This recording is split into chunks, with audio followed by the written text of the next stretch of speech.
बच्चों, एक सिंपल सा क्वेश्चन। अगर मैं आपसे पूछूं, क्या लेमन और सोप एक जैसे होते हैं? सब बोलेंगे नो मैम।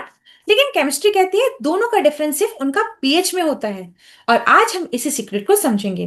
पीएच स्केल क्या है? सबसे पहले, पीएच का फुल फॉर्म होता है पोटेंशियल ऑफ हाइड्रोजन।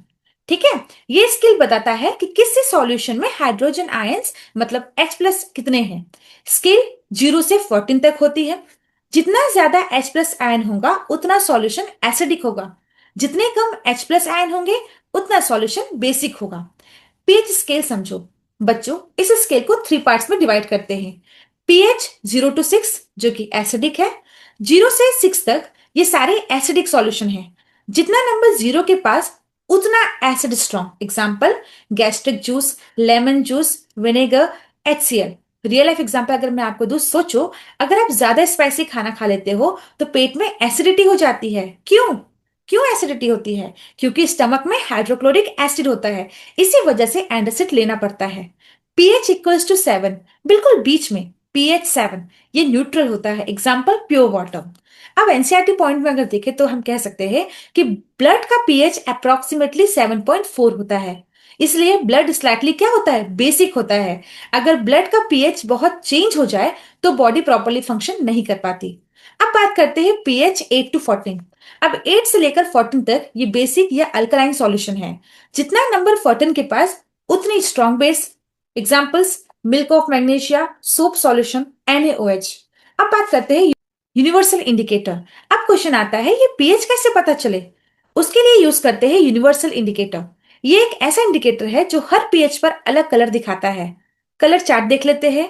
अगर रेड है तो स्ट्रॉन्ग एसिड, ऑरेंज है तो एसिड, येलो है तो वीक एसिड, ग्रीन है तो न्यूट्रल, ब्लू है तो वीक बेस और वायलेट है तो स्ट्रॉन्ग बेस। अब देख लेते हैं स्लाइड के examples. Gastric juice strong acid है, पीएच लगभग 1 या 2 होता है। लेमन जूस एसिड है, पीएच लगभग 2 तक होता है। Milk of magnesia weak base है, ये मेडिसिन एसिडिटी कम करने के लिए यूज होता है। Sodium hydroxide NaOH strong base है तो पीएच लगभग 14 होता है। अब बच्चों, ये चैप्टर सिर्फ बुक तक लिमिटेड नहीं है। टूथपेस्ट बेसिक होता है, लेमन एसिडिक होता है, सोप बेसिक होता है, शैम्पू का पीएच बैलेंस्ड होता है, रेन वाटर का पीएच लगभग 5.6 होता है, एसिड रेन का पीएच 5.6 से भी कम होता है। बच्चों, एसिड और बेसिस को स्कूल के स्टूडेंट समझ लो।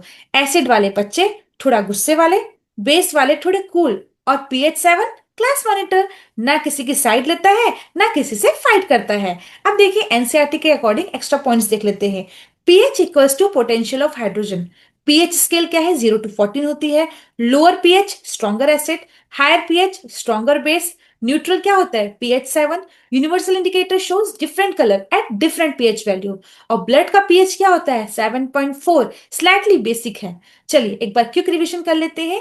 pH स्केल 0 to 14 होती है। 0 to 6 अगर है तो वो एसिडिक होती है। 7 रहेगा तो neutral. 8 to 14 basic. Lower pH strong acid, higher pH strong base. Universal indicator changes colour according to pH। ये हमेशा याद रखिए। अब बात करते हैं बोर्ड एग्जाम्स में क्वेश्चंस कैसे आते हैं। What is pH? Which pH value is neutral? Which solution is more acidic, pH 2 or pH 5? Which indicator shows different color for different pH value? Explain the pH scale. Why is universal indicator better than the litmus paper? Explain the pH scale with suitable example. Differentiate between acidic, neutral और basic solution using pH value. इस type के question पूछे जा सकते हैं। कभी कभी ऐसे भी क्वेश्चन आते हैं कि arrange the following in increasing order of acidity. जैसे एग्जाम्पल दिया है, gastric juice, lemon juice, water, milk of magnesia, sodium hydroxide. ठीक है, सबसे पहले क्या आएगा? Sodium hydroxide, then milk of magnesia, then water, then lemon juice, then gastric juice. इस टाइप के क्वेश्चंस आते हैं। अब मैं आपको होमवर्क जरूर दूंगी, इसके कमेंट सेक्शन में आंसर जरूर बताइएगा। What is pH? Right the pH range of acidic, neutral and basic solution. Which indicator is used to determine the pH of solution? Why is blood slightly basic? Which is more acidic, pH 1 or pH 4? Give reason. You have to give the answer. आपको comment section में इन सभी के answer देने ही पड़ेंगे अगर आपने मेरी video अच्छे से देखी है तो।